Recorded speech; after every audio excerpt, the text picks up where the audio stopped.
Okay, untuk soalan ni, okay, kamu bila jumpa soalan macam ni, kamu list downkan dulu maklumat. Okay, so apa yang kamu ada dekat sini? Dua pembesar suara koheren yang diletakkan bersebelahan antara satu sama lain. Okay, so mungkin ini adalah interference. So kamu tahu ada dua sumber koheren dan jarak dia adalah 50 cm. Okay, 50 cm. Kalau boleh tukar dulu kepada meter sebab kamu tengok maklumat-maklumat lain semua dalam SI unit kan. Jadi tukar dulu. Okay, kamu akan dapat 0.5 meter. Okay, kemudian dia bagi frekuensi sebanyak 1500 Hz. Okay, kemudian dia sebut tentang seorang pelajar memegang mikrofon dan berjalan pada satu garis lurus pada jarak 2 meter di hadapan pembesar suara. Okey, untuk soalan ini, since kamu dah tahu dah ada sumber koheren, maksudnya mungkin interference. Interference kan selalu kita akan ada dua sumber dan kita akan ada screen. Okey, tapi untuk soalan ni dia tak bagi kamu screen, instead dia bagi kamu OSK dan juga mikrofon. Okey, OSK ni dipasangkan dengan mikrofon. Jadi mikrofon ni sebenarnya bertindak sebagai screen. Okey, sebab dia yang detect the sound. Kalau kita pakai contoh lampu ke apa, kan yang detect interference tu adalah screen kan. So sekarang ni yang detect ialah mikrofon. Jadi mikrofon ni bertindak sebagai screen. So jadi mikrofon ni berjalan. Okey, budak ni berjalan bawa mikrofon sehingga dia kata jarak di antara speaker dengan mikrofon sebanyak 2 meter. Jadi kita boleh anggap jarak di antara speaker dengan skrin ialah 2 meter. Okay, jadi kita tahu ini adalah A dan 2 meter ni adalah D. Okay, jadi kita tahu untuk interference, formula yang terlibat ialah lambda equal to AX per D. Okay, kita dah ada A, kita dah ada D besar dan kita sebenarnya nak cari X. Okay, sebab dia cakap macam ni. Berapakah jarak dua amplitud maksimum yang berturutan yang dikesan oleh mikrofon tersebut? Okay, so kan dekat sini, kalaulah kamu confused sama ada dia nak lambda ataupun X. Okay, kita cuba kira dulu. Okay, so dekat sini kita nak cari X, kita dah ada A, kita ada D, kita tak ada lambda kan? Okay, untuk cari lambda kita boleh guna formula V equal to F lambda sebab kita ada F 1500 dan kita juga ada V iaitu 330. So gantikan, okay, F kita 1500 lambda. Okay, lambda kamu akan dapat 0.22 meter. Okay, sebab 330 ni dan 1500 kita pakai SI unit. Okay, jadi kan dekat sini kamu dah tahu dah. Walaupun kamu dapat jawapan 0.22 tapi unit dia salah. Jadi sebenarnya dia bukan nak lambda. Dia nak cari benda lain. Okay, so sebenarnya kita nak cari X. So kita masukkan 0.22. Okay, gantikan A 0.5. X kita nak cari dan kita akan dapat D kita 2 meter. Okay, so cari X. Okay, tekan kalkulator. Kamu akan dapati jawapan kamu ialah 0.88 meter. Okay, jawapan yang diberi dalam cm. Okay, so cuba tukar kepada cm dengan darab 100. So kamu akan dapat 88 cm. So jawapan dia adalah C. Okay, ini untuk soalan ni ya. Sedikit susah sebab dia ada few steps. Okay. Okay, untuk soalan seterusnya, okay, soalan ni senang. Kamu hanya perlu ingat transistor, kamu faham litar transistor, kamu akan dapat jawapan lah. Okay, senang je. Kita tahu I pengeluar sama dengan hasil tambah IB dan IC. Okay, jadi kita tahu dekat sini, yang paling besar confirm IE. Okay, so sama ada A ataupun B. Okey, lepas tu kita nak tahu pula B atau C, siapa yang lagi besar, siapa yang lagi kecil. Okey, kita tahu litar transistor, salah satu tujuan dia adalah untuk amplifier, menguatkan arus. Jadi litar IB, litar tapak, arus yang kecil akan menghasilkan arus yang lebih besar di litar yang satu lagi.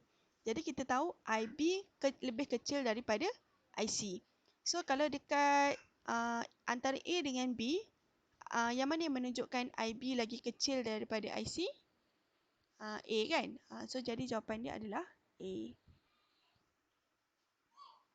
Okey, untuk soalan ni kita KIV sebab cikgu pun tak dapat jawapan. Cikgu pun tak faham kenapa 60. Okey, siapa yang betul boleh share. Setakat ini yang cikgu cadangkan kita pakai P equal to VI. Tapi cikgu tak dapat jawapan lah honestly. Nanti cikgu check dengan kawan cikgu. Nanti kita orang bincang dulu. Kalau siapa yang dapat idea boleh bagi tahu nanti. Okey. Untuk soalan seterusnya, okey, soalan ni sebenarnya senang je. Kamu masih lagi takut dengan soalan tegangan. Okey, soalan tegangan, soalan ni senang sebab dia kata dia tak sebut tapi kita boleh nampak bola ni berada dalam keadaan pegun. Bila pegun maksudnya seimbang. Okey, dia nak cari berapa jisim bola. Okey, jisim bola ni kita boleh anggap daya yang menarik dia ke atas, okey, dengan daya yang menarik dia ke bawah, itu dia punya berat sendirilah sama. Kenapa sama? Sebab bola ni tak bergerak, pegun. Jadi kita boleh sebut daya yang ke atas, F atas ni, okey, sama dengan F bola ataupun weight bola. So macam mana kita nak kira? Kita kena tali ni kita kena bagi dia ke atas. Kita cikgu lupa term dia, sorry. Okey. Macam mana kita nak bagi dia macam bersatu di atas tu? Kita kena buat cos sign tu kan. Okey, so dekat sini dia bagi sudut 120. Kita bahagi belah sini 60, belah sini 60. Jadi kita boleh hasil tambah dua tegangan tali ni akan sama dengan F atas. Okey. So F yang di atas tu, okey, sama dengan F bola. Okey, jadi F atas tu sama dengan 4. Okey, ataupun F cos theta tambah F cos theta kan, sebab ada 2. Okey, F this one and F this one. Kenapa cikgu pakai cos? Sebab dia mendekati, kita pakai sudut yang dekat dengan dia. Okey, so pakai 60. Okey, sama dengan F bola. So F dia tegangan tali 4 Newton. Okey, cos dia 60 tambah dengan 4 cos 60 sama dengan F bola. Okey, kamu tekan je kalkulator, kamu akan dapati jawapan dia belah sini adalah 4. Okey, sama dengan F bola. Okey, ini adalah berat bola 4 Newton. Lepas tu dia nak jisim kan? Kamu tukar je lah unit Newton kepada jisim. So kalau nak tukar pada Newton darab 10, Newton nak tukar kepada kg, kita bahagi dengan 10. So dapatlah 0.4 kilo B. Okey. Untuk soalan seterusnya, okey, soalan ni senang juga sebenarnya. Okey, tak apa, cikgu terangkan. Okey. Soalan ni kan, kalau kamu tak dapat jawapan, kamu try. Okey, try dapatkan jawapan. Okey, untuk soalan ni, kamu kena tengok dulu siapa yang selari, siapa yang sesiri kan. Kamu dah tahu dah benda ni. Okey, so kamu akan tengok kat sini, 15 selari dengan 10 dan selari dengan mereka semua ni. Okey. Okey, boleh faham Okey. Tapi, mereka yang semua ni, macam pelik sikit kedudukan ni kan. Okey, kita jangan gelabah, kita selesaikan. Okey, kita nampak 5 dengan 5 ni selari. Okey, jadi kita tambah dulu. Okey, 5 ni tambah dengan 5 ni, kamu akan dapat 10 ohm. Okey. Kemudian 10 ohm ni, okey, ni kan, dua ni, mereka berdua ni berada dalam keadaan selari dengan 10 ni kan. Jadi kamu buat 1/10 tambah 1/10 sama dengan 1/R. So, kamu akan dapat 2/10, 1/R. R kamu akan dapat 10 bahagi 2, kamu akan dapat 5 ohm. Okey, jadi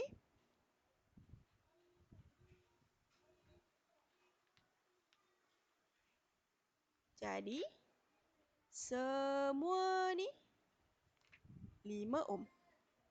Okey.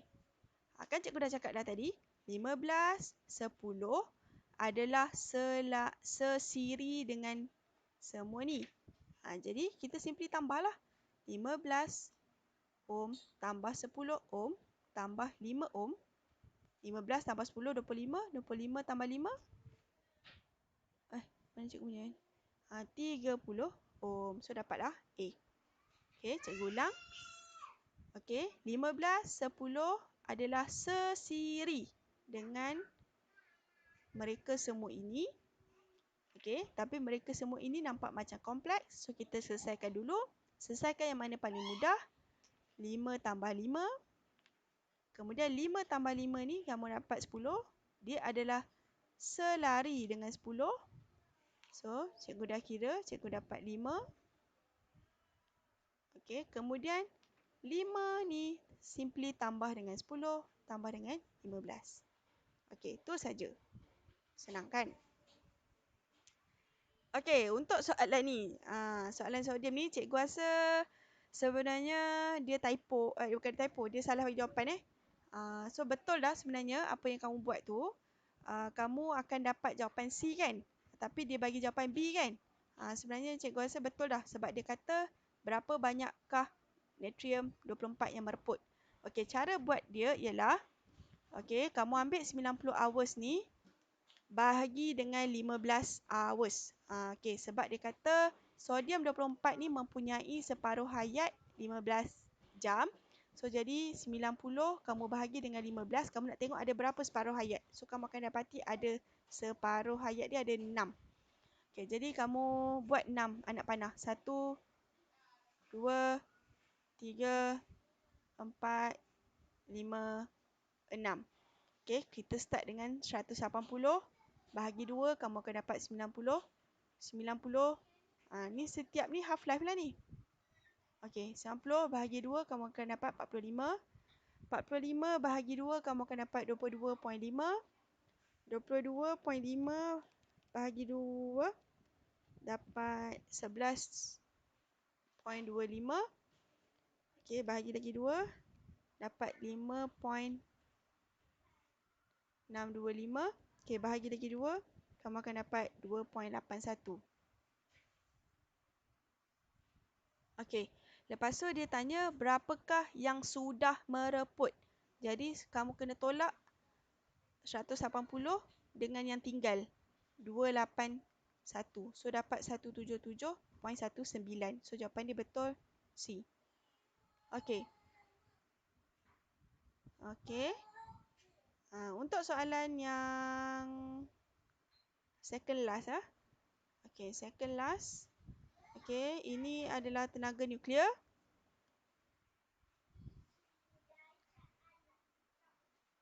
Tenaga nuklear kita pakai formula E equal to mc². Okey, kita dah ada E iaitu 5.38 darab 10 kuasa negatif 13 Joule. Kita dah ada C 3 darab 10 kuasa 8 ms negatif 1. Dia nak kamu cari G same tapi dalam unit UJA. UJA pula. Dalam unit U UJA. Okey. Selalunya kita tukar UJA kepada kg kan. Tapi this one terbalik lah, itu je. Okay, first kali kamu kira dulu M. Okay, cari M. C 3 darab 10 kuasa 8. Kuasa 2, jangan lupa kuasa 2. So, kamu akan dapat jawapan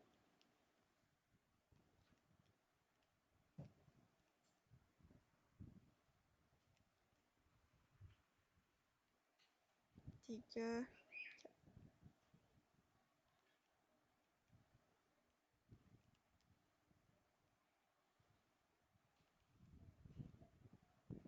Okay, kamu akan dapat jawapan 5.9777 darab 10 kuasa negatif 30.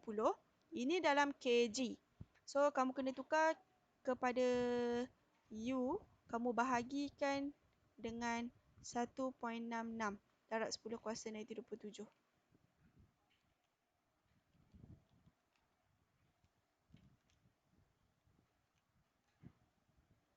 So, kamu akan dapat jawapan, kalau kalkulator tulis 3.601 darab 10 kuasa negatif 3. So, kamu cuba di dalam U lah kan.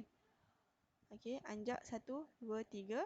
So, kamu akan dapatlah 0.003. So, jawapan dia adalah B. Okey. Okey, untuk soalan seterusnya, soalan ni kecil sikit. Sekejap. Okey, di sana soalan ni. Okey, soalan ni cikgu rasa kamu terlupa tukar 25 ni kepada Kelvin kot. Okey, ingat balik PVT. Okey, dekat sini kamu diberi temperature dan juga tekanan. So, kita pakai PT. P1 T1 sama dengan P2 T2. Okey, P1 kamu diberi 100 kPa. Cikgu tak tukar sebab jawapan pun dalam kPa. T1 25 tambah 273. Okey. P2 kita nak cari. T2 pun jangan lupa tukar 40 tambah 273. So, kamu kira okey, P2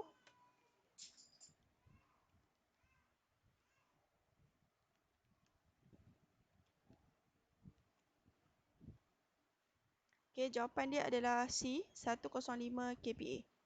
Okey, macam tu je. Mungkin kamu lupa tukar kot. Okey, soalan last.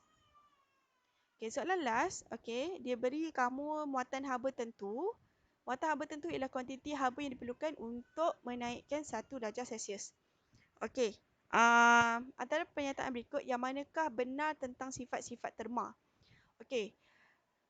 Kenapa ABC macam betul tapi kenapa salah? Okey, kamu perhatikan. So, A dia kata takat lebu. Maksudnya dekat sini bukan muatan haba tentu tapi haba pendam tentu. Okey, dua benda yang berbeza Okey, kemudian lead. Okey, pun mempunyai haba pendam tentu juga pengawapan. Dan C pun dia sebut tentang kadar pemindahan haba. Kita susah nak sebut kadar pemindahan haba ni. Sebab kita kena faham dia punya structure size of atom untuk lead plumbum, besi dan aluminium. So yang paling tepat adalah D sebab ini merujuk kepada definisi muatan haba tentu. Okay, muatan haba bagi 1 kg aluminium adalah lebih tinggi daripada besi dan plumbum bagi jisim yang sama pada suhu 100 darjah Celsius. Jadi betul lah, memang aluminium memerlukan haba yang paling banyak. So ABCD ni kita boleh tolak jawapan dia sebab mereka ni lebih kepada AB lah. AB merujuk kepada haba pendam tentu. Haba pendam tentu kita nak tukar fasa. Jadi satu benda yang berlainan Okay. So jawapan dia adalah D. Okay, cikgu rasa itu saja. Kalau tak faham boleh WhatsApp.